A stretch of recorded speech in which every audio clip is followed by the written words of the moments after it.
జనసేన, తెలుగుదేశం పార్టీల పొత్తును చెడగొట్టడానికి కొంతమంది మీడియా యాదవులు తెగ తొత్తర చూపిస్తున్నారు.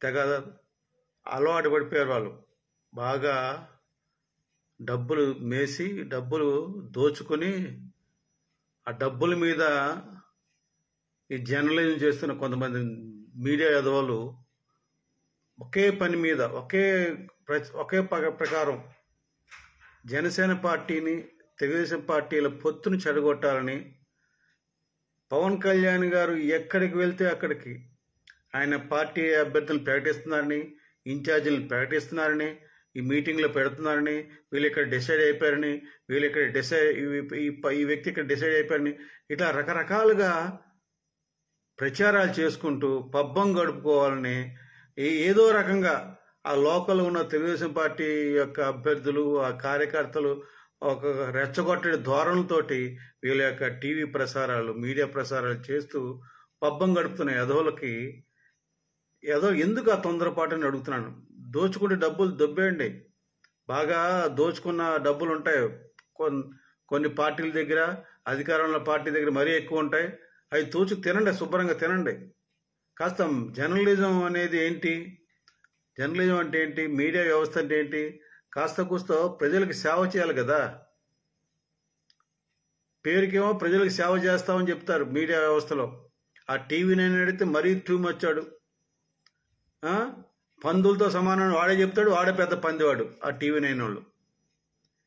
లేనిపోని నకిలీ అంతా ఫేక్ ఫేక్ ఫేక్ ఫేక్. ఎవరు చెప్పరు, ఎవరు స్పందించరు, ఎవరు తెలియని విషయాలు కూడా చెప్పేసి వాడికి ఏదో పవన్ కళ్యాణ్ గారు, చంద్రబాబు నాయుడు గారు వాడి చెవులో చెప్పేసినట్టు మాట్లాడతారు ఎదవాళ్ళందరూ కలిసి. రే జర్నలిజం చూపించండి రా, కాస్త మంచి చెడు చూడండి కాస్త. ఎంతసేపు జనసేన పార్టీని, పవన్ కళ్యాణ్ గారిని భ్రష్టు పట్టించాలని, పవన్ కళ్యాణ్ గారి ఇమేజ్ తగ్గించాలని, పవన్ కళ్యాణ్ గారిని ఇరకాటంలో పెట్టి అటు జనసేనకి, వీరమహిళలకి, జనసేన నాయకులకి ఒక స్పర్ధలు కలుగజేయడానికి రకరకాలుగా ప్రయత్నాలు చేస్తున్న ఈ దొంగ మీడియా వాళ్ళకి ఏం చేస్తే వాళ్ళకి బుద్ధి వస్తుందో నాకు అర్థం కావటం లేదు. తొందరలోనే పార్టీలు మారిపోతే అధికారంలో వేరే పార్టీలు వస్తాయి. అప్పుడు తెలుగుదేశం, జనసేన పార్టీ అధికారంలోకి వచ్చిన తర్వాత వీళ్ళు అప్పుడు మనకి బాకాలు భయంతులు కొడతారు. ఎందుకు పనికిమాలి జర్నలిజం? ఆ జర్నలిజం చేయకపోతే ఎవరు కొట్టారు ఎదవాళ్ళని? 10 మందికి ఉపయోగపడాలి, ప్రజలకు ఉపయోగపడాలి. ఒరే టీవీ నైన్ ఎదవాళ్ళారా, మీరు మీ యొక్క టీవీ నైన్ ఛానల్ ద్వారా, ఎందుకంటే మీకు ఇండియా మొత్తం డిఫరెంట్ లాంగ్వేజ్లో ఉన్నాయి. మీ యొక్క చక్కగా మీ యొక్క ఛానల్ ద్వారా అన్ని భాషల్లోనూ ప్రజలకు ఉపయోగపడే విషయాలు చర్చించండి, ప్రజలకు ఉపయోగపడే విషయాలు చూపించండి. ముఖ్యంగా మీరు ఆంధ్రప్రదేశ్లో మీరు చూపిస్తున్నారు కదా, అసలుకి పవన్ కళ్యాణ్ గారు వాలంటీర్ల వ్యవస్థ అనేది తప్పు, అది ప్రజలకు ఉపయోగపడటం లేదు. వాలంటీర్ల వ్యవస్థకి ఎవరు బాధ్యులు, వాళ్ళు తప్పు చేస్తే ఎవరికి కంప్లైంట్ చేయాలని పదే అడుగుతున్నారు. దాని మీద ఎందుకు డిబేట్ పెట్టరు మీరు? వాలంటీర్ల వ్యవస్థ తప్పు అని చెప్తున్నాడు, దానికి బాధ్యులు ఎవరు అంటున్నారు? పలానా అంటే రెడ్ క్రాస్ సొసైటీ కంటే గవర్నరు, ప్రెసిడెంట్ ఇట్లా ఉంటారు ప్రతిదానికి ఒకదానికి. ఈ వాలంటీర్ వ్యవస్థకి ఎవరు బాధ్యులు అంటే దానికి సమాధానం చెప్పరు. మీరు కూడా డిస్కస్ చేసి, మేధావులు ఉంటారు, ఎంతో మంది మేధావులు ఉంటారు, ఆ మేధావులను తీసుకొచ్చి అది ప్రజలకు ఉపయోగపడేది చేయండి. మీ జర్నలిజం చూపించండి. ఎంతసేపు మేత మేయడం కాదు, అవినీతి సొమ్ము తినడం కాదు, ప్రజలకు ఉపయోగపడే పనులు చేయండి. వాలంటీర్ల వ్యవస్థ వలన నష్టమా లాభమా? నష్టం అయితే ఎలా జరుగుతుంది అని పవన్ కళ్యాణ్ చెప్పారు కదా, దాని మీద డిస్కస్ చేయండి. పైగా పోలవరం ప్రాజెక్టు దాని గురించి డిస్కస్ చేయరు. విశాఖపట్నం స్టీల్ ప్లాంట్ ఉంది, దానికి కారకులు ఎవరు, దాని మీద చేయరు.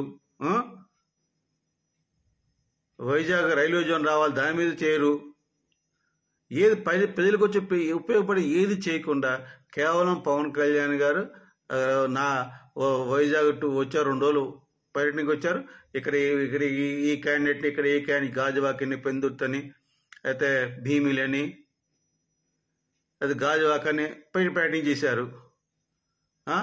ఇలా ఎక్కడికెక్కడికి ఏదో వీళ్ళ సొంతంగా చేసి తెలివితేటలు ఉపయోగించి ఎంతసేపు జనసేన పార్టీ తెలుగుదేశం పార్టీ పొత్తు చెడగొట్టాలని ఒక కారణం, రెండోదేమో జనసేన పార్టీని పవన్ కళ్యాణ్ గారిని తక్కువ చేసి చూపించాలని వీళ్ళ యొక్క చెడు అభిప్రాయం, కార్యకర్తలకి నాయకులకి మధ్యన స్పర్ధలు పెట్టించాలని, తెలుగుదేశం పార్టీ వాళ్ళకి నాయకుల కార్యకర్తలకి జనసేన పార్టీ నాయకుల కార్యకర్తల మధ్యన స్పర్ధ కలిగించి ఇద్దరికి మధ్యన బంధం చెడగొట్టాలని ఇంత తాపత్రయపడుతున్నారే మీరు. ఎవరి కోసం? ఒక ఎదో కోసం, ఒక 420 కోసమా? అదేనా మీరు చేసి మీ జర్నలిజం? వాడేమన్నా పుణ్యాత్ముడు? వాడేమన్నా లక్షలు కూడా దోచుకున్నాడు? ఒకసారి మీ గుండె మీద చేసుకోండి. పనికి మాల ఎదవల్లారా. ఎన్టీవీ కావచ్చు, హెచ్ఎం టీవీ కావచ్చు, ఎందుకు అబద్ధాలతో ఎన్ని రోజులు బతుకుతారు మీరు? తినే జరుగుతుందా మీకు?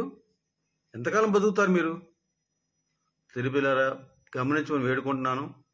ఇటువంటి తప్పుడు మీడియా పెదవులకి సరైన సమాధానం మీరే చెప్పాలి అని వేడుకుంటున్నాను. పవన్ కళ్యాణ్ గారు నిజాయితీ గల వ్యక్తి, కారణ జన్ముడు. ప్రజల కోసమే ఆయన ఏదో చేయాలని తాపత్రయంతో వచ్చాడు. ఖచ్చితంగా చేస్తాడు. ఆ విధంగా తన యొక్క నడుస్తున్నాడని తెలియజేస్తూ విరమించుకుంటున్నాను. జై జనసేన, భారత్ మాతాకి జై. జై హింద్.